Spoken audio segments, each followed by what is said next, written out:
دوستان عزیز و بزرگ، من یه ترفند بلدم با نیازی فنی و این چیز رو برنامه پردازنی دمو نسکونی یا چیزی دیگه فن رو قیمت بخری.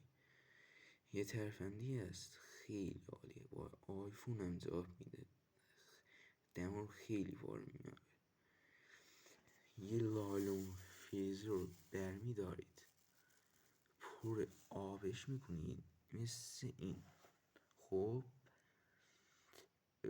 و میبندیش این گرش رو و میذارید تو یخ فیزر گذاشتید.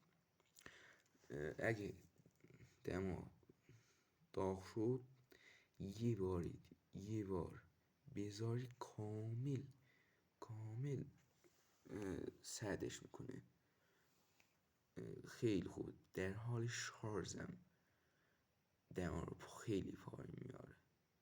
لایک و کامنت یادون نره، خیلی خوب جواب میده. یه بار امتحان کن.